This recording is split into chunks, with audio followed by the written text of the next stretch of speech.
if it's just a regular person and it's hard to explain the whole like YouTube production company online model, I just usually just tell them, oh, I write comedic shorts. My parents just say I make online videos, like I make movies online, or like it's like a TV show but it's online. My dad just tells his friends he fucks around all the time, but he gets paid for it, and I don't understand. What is the swag? I don't understand the swag. When I first got on YouTube, it was literally just links like bum fights type stuff. Cause I'm not finna fake for these peckerwoods. Get out my business, okay? I think the actual first comedic anything I ever saw was when Joe, he did this Mr. Chin thing where he drew 2 eyes. And then he filmed only this part, so this is like right side up. And he linked that to me, and that was like the first funny thing that I saw. And then I was like, oh, this is cool. We could like link our friends' dumb shit. I think the ones that are native are me and Joe, and then Jason Chen. And Olivia. And Olivia. Yeah. And then the other ones, they started moving in. And I don't know if it's like, because there's this huge concentration of Asians here, and Asians just kind of gravitate toward each other, or if it's the food that's bringing them in, or maybe because there is kind of already so many Asian YouTubers that are native to here, it just wants to like draw other Asian YouTubers in. Yeah. I don't really know what exactly it is, but there's for some reason a lot of them from dance, singing, comedy, they're all like coming in here. When people are not humble and they boast about what they have, it's like, so I don't know, some people try to like act like salesmen, you know, and they try to lie about how much accomplishments they've made, or they over exaggerate, and they'll be like, yo man, I've been on this, I've been on that, I got this many subscribers, I got all these views. I don't like that shit, you know. But we work with people with no subs. We work with people, it doesn't matter how many subscribers, it's just the talent. If you have talent, we'll work with you. And if you don't, you better be a really cool person. And maybe once a month I'll look at a couple of emails of people that want to collab or want to do something. Yeah. But for the most part, they always come with like the wrong first impression already.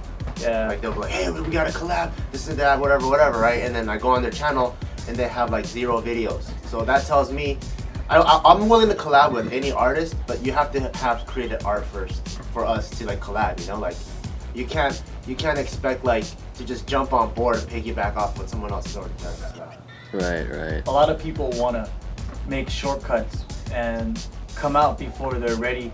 And I think it's because they just want the fame, or they just want, their motives are just messed up, you know? It's not because they're an artist and they want to work with great artists. It's because they want views. I think we're happy with the YouTube format. I mean, we would love to do movies and TV, but it's not one of those like one goal is above the other. To us, it's just they're all the same, but it's just we want to be able to have the freedom to not just make a 3-minute video. What if we want to do something 30 minutes? 30 minutes doesn't really fly on YouTube right now. So just based off sheer format alone, we want to do other platforms. But YouTube is like, I think it's a really cool place. You don't answer to anyone but yourself. You know, like if one day if you decide to have full artistic decision to do something and the videos get shitty views, then you're the only one to blame. And if it does great, you're the only one that deserves the reward, right? But then in other cases, like you could have been like, fuck, I had the best idea, but because the executive producer told you not to do that, and then the show tanks, then you're like, fuck, what if I had it my way? Maybe, you know? So it's really cool to have like full artistic control over something.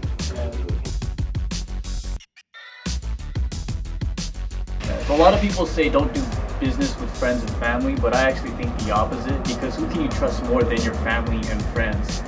And usually people who say that don't own businesses, or they don't have anything remotely similar to what they should be preaching. I mean, think about all the greatest businesses. They're like family-ran businesses, like the mom and pop shops, or like even In-N-Out. You know, it's a huge corporation started by the family. And when it comes to family and friends, you don't really have any other motive than enjoying each other's company and loyalty, right? So if shit hits the fan and you guys go broke, there's more endurance because of that, like, loyalty you have for each other. You go, okay, you know what, we can be broke for a couple more years, but so what? Where are we now, like, that we weren't before? We started off broken friends. So if we lose it, that's the same thing we started off at, right? But if you go in to a business with a business partner, there's a lot of times it can go sour. You guys might not see eye to eye on certain things, and as soon as you're not making money, there's no mutual benefit. There's no reason to be there. And a lot of the times, you test your friendship through business. You kind of realize, oh shit, he wasn't even a friend in the first place, you know? I think people that say that, they have a definition of friendship that's different from ours. Because the way I trust my friends and family, if any type of business transaction, there's no need for paperwork. The only reason why there's contracts or like stuff like that is just because it's by law, it's required. But like, if right now, if we told all our employees, hey, we're gonna take all the contracts away, and just by word of mouth, we're gonna pay you your monthly rate, right? Everyone would be like, that's cool. Like, the paper means no more than our word. Yeah. And that's how we like to do business too. It's like, if we agree upon something, a handshake is more than enough. Mm-hmm. And I think that's what true friendship is. And like, that's the type of trust that I like building business with, because like what Joe was saying, if like shit hits the fan, let's say me and my dad started something, right? If shit hits the fan, I'm not gonna have like this self-preservation mentality. Well, fuck, I'm gonna undercut my dad, take the client list, and bounce. No, I'm gonna be like, okay, what can me and my dad do to come back up again? And I think with friends and family, that's the type of mentality you have. It's not self-preservation. Okay, I'm gonna just grab all the clients and bounce. I'm gonna be like, what can we do together to come back up? And if you can't trust your friends and family, you need new friends and family.